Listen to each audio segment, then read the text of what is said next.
प्रतिष्ठा से लेकर के श्रीमद् भागवत महायज्ञ तक जो जो नियम है भागवत जी का, जो जो मूर्ति प्रतिष्ठा का नियम है, मैंने बहुत जगह मूर्ति प्रतिष्ठा भी अपने अध्यक्षता में कराई। भागवत तो होती रहती है, लेकिन जैसा मैंने पूर्ण विधि पूर्वक, पूर्ण निष्ठा पूर्वक जो अपने जीवन में मैंने दर्शन किया, मुझे आपके बालाजी धाम में आकर के दर्शन मिला। इतना निष्ठा पूर्वक यहाँ पर विधि पूर्वक, विधान पूर्वक ये महायज्ञ हो रहा है। कहीं से भी किसी प्रकार की कोई त्रुटि नहीं, पूरा ख्याल महाराज श्री को है, पूरा ख्याल से। तभी ऐसे यज्ञ से भगवान प्रसन्न होते हैं। आप देखिए ना, युगल सरकार के मुखारविंद पर कितना तेज है, कितनी प्रसन्नता। मुस्कुरा रही है मेरी श्री राधा रानी, मेरे बिहारी जी मुस्कुरा रहे हैं। आज बहुत आनंद में हूं मैं।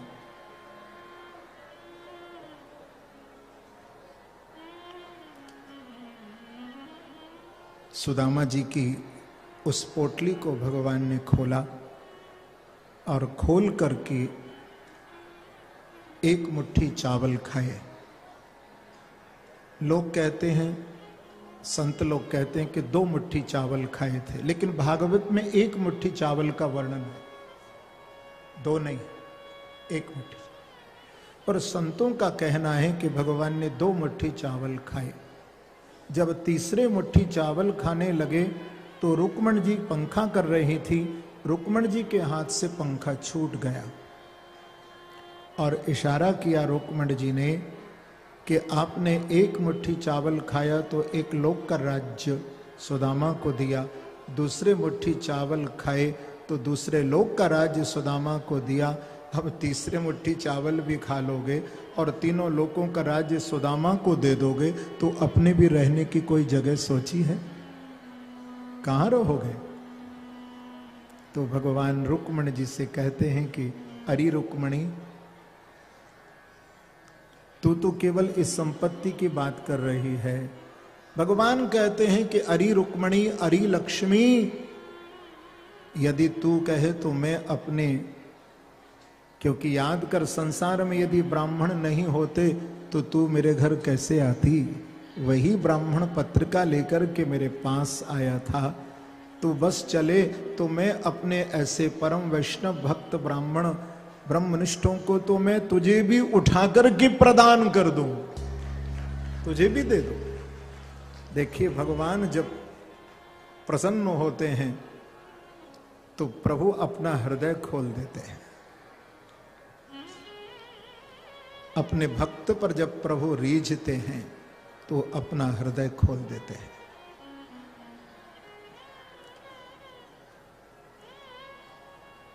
सुदामा जी, रुक्मणी जी और भगवान कृष्ण के इशारे को समझ गए थे, जिनकी आंखों से झर झर आंसू बह रहे हैं। भगवान कृष्ण कहते हैं कि सुदामा के पत्रम पुष्पम फलम तोयम यो मे भक्त्या प्रयच्छति। भगवान कृष्ण कहते हैं कि मित्र, तूने तो मुझे चिड़ुआ दिए हैं, पर मुझे कोई पत्र दे दे, कोई पुष्प दे दे, कोई फल दे दे, कोई जल ही दे दे। देखिए, यदि आप भगवान को ये चारों चीजें यहीं बैठे बैठे यदि देना चाहते हैं तो भगवान को दे सकते हो, यदि देने की इच्छा हो। पत्र, पुष्प, फल, जल, चारों चीजें आप दे सकते हैं। कथा में ही पत्र कौन सा? तुलसी पत्र तो हम चढ़ाते हैं, बिल्व पत्र भगवान को अर्पण करते हैं, लेकिन वो बिल्व पत्र तो प्रतीकात्मक है। पर वास्तव में भगवान को यदि कोई पत्र चढ़ाना हो तो अपनी श्रद्धा का पत्र चढ़ाओ, श्रद्धा का पत्र।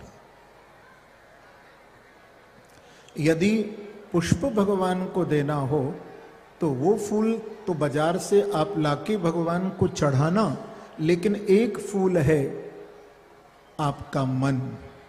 कौन सा मन?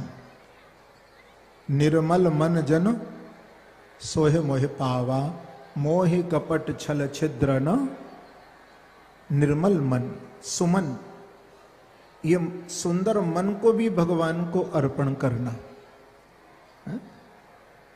और तीसरा है फल। हम भगवान के मंदिर में जाकर के भगवान को फल भी चढ़ाते हैं ना, तो वहां तो आपको तोल मोल भी करनी पड़ती है। अरे ये बड़ा महंगा है, थोड़ा सस्ता कर दे। लेकिन एक फल आपके पास है, वो कौन सा फल? यदि भगवान को आपको देना है बैठे बैठे, तो आप संकल्पित हो करके मानसिक रूप से अपने जीवन के कर्म फल श्री कृष्णार्पणमस्तु, अपने कर्म फल प्रभु को अर्पण कर दो। तो जो कर्म भगवत प्रसन्नता के लिए किया जाए या भगवत अर्पण की भावना से किया जाए, भैया उस कर्म का, क्योंकि कभी कभी हमसे गलत कर्म भी हो जाते हैं, लेकिन भगवत अर्पण की भावना से यदि कोई कर्म हम करते हैं तो वो भगवत कर्म करते करते श्रीमद् भागवत कहती है कि वही भागवत धर्म बन जाता है। आप लोग पूजा करते उसके बाद कहते हो ना कि कायेन वाचा मनसेन्द्रियैर्वा बुद्ध्यात्मना वानुसतस्वभावा करोति यत् यत् सकलं परस्मै नारायणायेति समर्पयेतत्। श्रीमद् भागवत कहती है कि तुम जीवन के कर्म फल भगवान को अर्पण कर दो, वही भागवत धर्म है जो भगवत प्रसन्नता के लिए किया जाए। और यदि जल की बात आए तो भैया एक जल तो आप भगवान को चढ़ाते ही हैं, पानी, लेकिन वो तो आपका प्रतीकात्मक है। कभी आंखें दर्शन करते करते दो आंसू आप प्रभु के लिए भी अपनी आंखों से गिरा देना। ये तोयम कौन सा है? ये आंसुओं के जल। क्योंकि जो भगवान के लिए रोया है, संसार के लिए तो सभी रोते हैं, लेकिन श्रीमद् भागवत कहती है कि जिसकी आंखों से दो आंसू परमात्मा के लिए यदि गिर जाता है तो ऐसे इंसान का जीवन में से रोना ही बंद हो जाता है, वो कभी रोता ही नहीं है, वो तो प्रसन्न चित्त रहता है। प्रभु के प्रेम में भी हमारे दो आंसू गिर जाएं आंखों से तो वो जल आपका स्वीकार मेरे प्रभु जरूर कर लेंगे।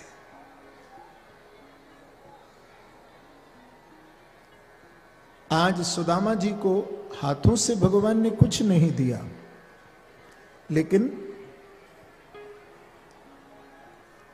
सुदामा जी महाराज को भगवान ने अदृश्य कृपा कर दी। सुदामा जी कृष्ण से मिलकर के जब वहां से चलने लगे तो मार्ग में सुदामा जी कह रहे हैं कि क्वाहम दरिद्र पापिया